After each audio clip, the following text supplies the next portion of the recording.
Hello everyone, welcome to course study on solid mechanics. In today's lecture, we are going to discuss about the stress strain curve for the plastic material and the brittle material. Now, this is the stress strain curve for the plastic material. The behavior of this particular material again we can find out by using a standard tensile test which we have performed on a standard specimen of the plastic. It has a proportional limit, and beyond that proportional limit the material get extended with a small value of the stress. So up to the proportional limit the stress is directly proportional to strain in plastic material, and beyond that the deformation of that particular material takes place with a small value of stress.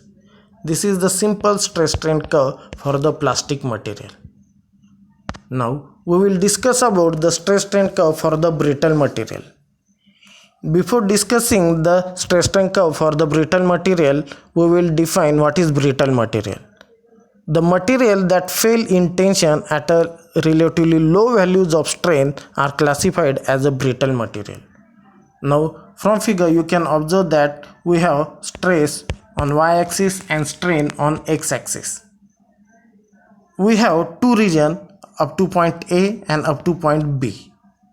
Up to point A we have a straight line. This straight line is nothing but stress is directly proportional to strain.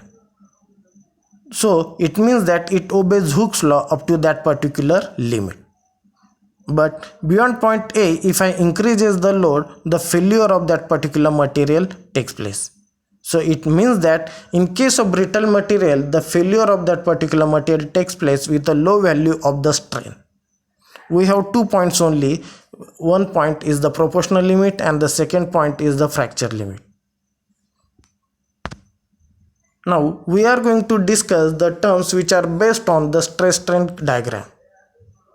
Based on stress strain diagram we will define the two terms.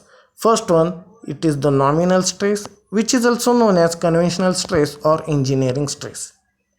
As it is the value of the stress, we can define stress mathematically as force upon area. But which area we are going to consider, that is important in this particular definition. If I consider the original cross-sectional area of the specimen, and if I take the ratio of load to the original cross-sectional area, then it is known as nominal stress of the material. Original cross-sectional area means it is the area of that particular bar before performing the test. Now we will discuss about the actual stress, or it is also known as true stress. The name itself indicates what is actual stress or the true stress. It is the ratio of load to the actual or the reduced cross-sectional area of the bar. Why we are going to consider the reduced cross-sectional area means if I perform a tension test on any material, then the material will get extended longitudinally, but at the same time its cross-sectional area will go on decreasing. And if I consider that decreased area while calculating the value of stress, then that stress is known as actual stress. If I consider the decreased area of the bar, then it is known as actual stress. And if I consider the actual original area of the bar, then it is known as nominal stress of the material.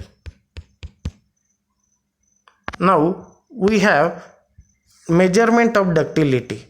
Based on the stress strain diagram, we are going to determine the ductility of the material. There are two methods to determine the ductility. The first one is percentage elongation method and the second one is reduction in area method. The percentage elongation method means if I apply a tensile load on any material, that particular material will get extended longitudinally. So this is the percentage elongation of method. But at the same time, along with the extension, there will be the decrement into the lateral dimension. That decrement into the lateral dimension is nothing but it's a reduction in its area.